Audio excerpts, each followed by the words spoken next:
Quando pensamos em distopias, geralmente imaginamos governos autoritários, censura direta e repressão imposta pelo Estado.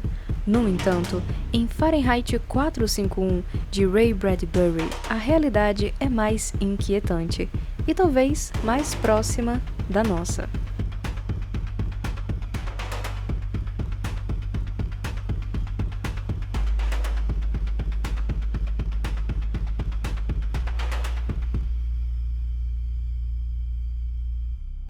O protagonista, Guy Montag, começa como um agente do sistema, um bombeiro cuja função é queimar livros e que segue as regras sem jamais questioná-las.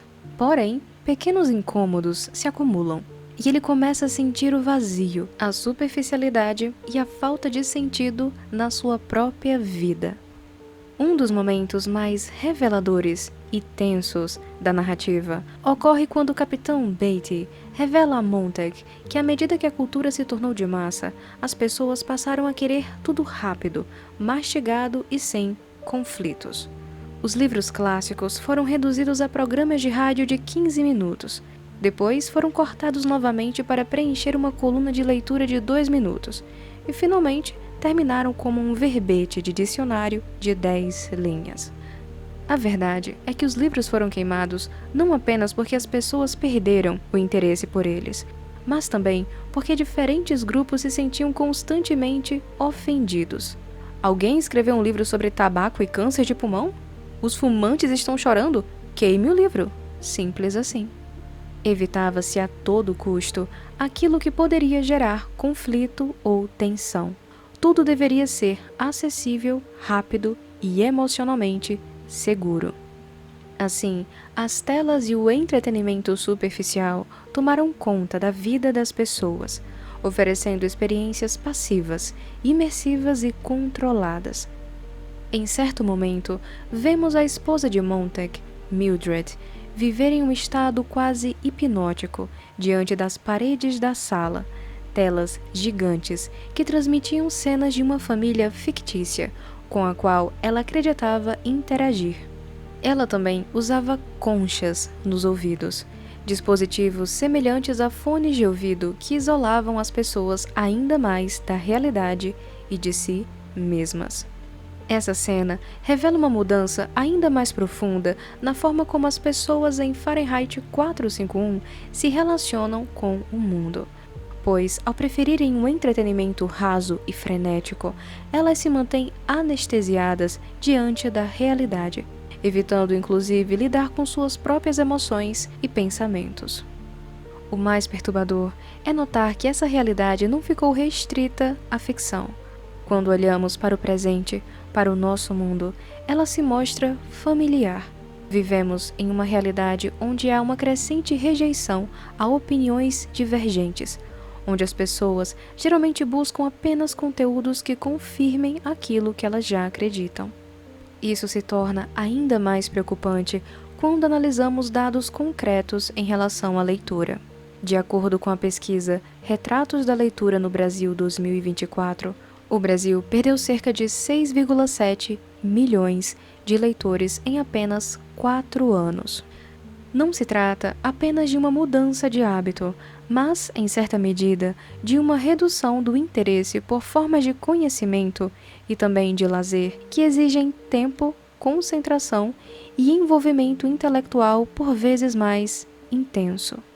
Nesse contexto, é inevitável considerar o papel das redes sociais. Elas não são, por si mesmas, o vilão absoluto desse cenário, mas operam dentro de uma lógica que favorece a velocidade, a fragmentação e o consumo contínuo de conteúdos superficiais.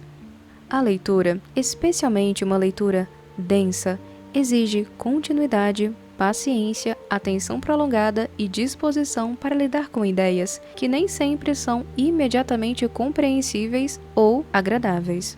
E quando esse tipo de prática perde espaço, perde-se também uma forma fundamental de exercício do pensamento crítico. O impacto das redes sociais nesse processo também se manifesta na forma como a atenção é distribuída. A exposição constante a estímulos rápidos contribuiu para a redução da capacidade de concentração, tornando cada vez mais difícil sustentar o foco em atividades prolongadas, como a leitura. Cria-se assim um ciclo. Quanto menos se lê, mais difícil se torna ler, e quanto mais difícil é, menor é o interesse. Segundo estudos conduzidos pela pesquisadora Gloria Mark da Universidade da Califórnia, Irvine, o tempo médio que uma pessoa permanece em uma mesma atividade antes de mudar o foco caiu nas 2 últimas décadas de cerca de 2,5 minutos para aproximadamente 40 a 47 segundos. Em ambientes digitais, esse tempo pode ser ainda menor, já que os usuários frequentemente decidem em poucos segundos se continuam consumindo um conteúdo ou se passam rapidamente para o próximo.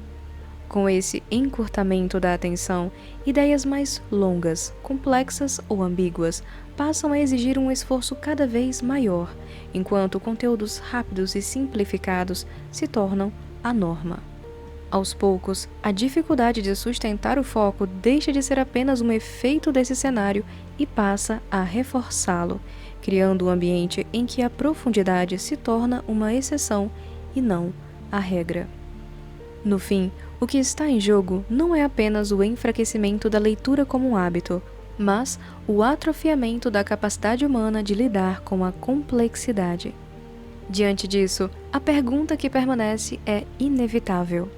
Estamos testemunhando o início de um mundo distópico ou apenas nos dando conta de que ele já começou?